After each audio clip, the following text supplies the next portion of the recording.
Everyone thinks AI runs on clean energy.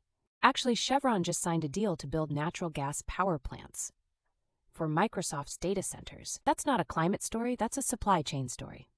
Hyperscalers, Amazon, Microsoft, Google, Meta, are spending roughly $700 billion on infrastructure this year alone. But you can't just build a data center anywhere. You need cheap land, you need fiber, and most of all, you need reliable power. Gigawatts of it. A single NVIDIA Blackwell rack uses as much power as 130 homes. One data center can hold thousands of racks. And here's where it gets strange. In June 2026, Reuters reported that Microsoft and Chevron signed a deal, 2.67 gigawatts of new natural gas generation coming online in 2028. An oil company building power plants for an AI company. That's not normal.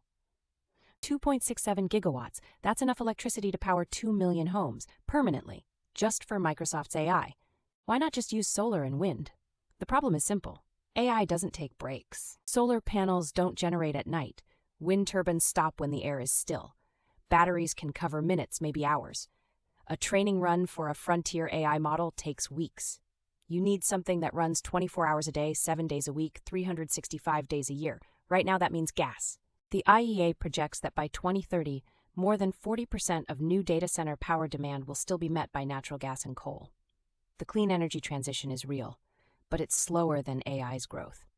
But the Chevron deal is actually the tip of something bigger. Grid connection in the US now takes 7 to 10 years, so big tech stopped waiting. They started building their own private natural gas plants built on or near data center campuses, bypassing the public grid entirely. You could think of this as a kind of shadow grid, private power systems built outside the traditional utility model. Some analysts have started using that term. This is what happens when a software company realizes it's actually an energy company. So if AI runs on gas, who benefits? 3 layers. First, natural gas producers, companies like EQT and Coterra. They pull gas out of the ground. The thing is, they don't care which AI model wins, they get paid when the gas flows. Second, pipeline operators, Kinder Morgan, Williams. The gas has to move somewhere. Pipelines run on take-or-pay contracts, meaning they collect fees whether the gas moves or not. Steady cash, regardless of AI hype cycles. Third, the peaker plant builders.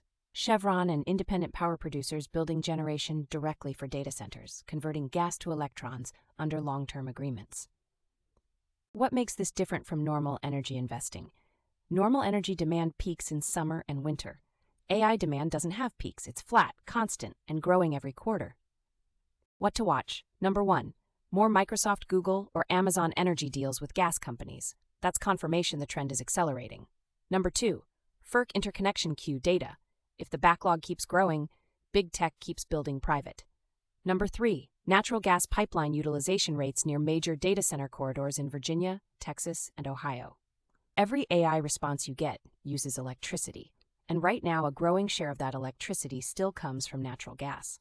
The question isn't who builds AI, it's who gets paid every time AI grows. The money has already moved, most investors haven't.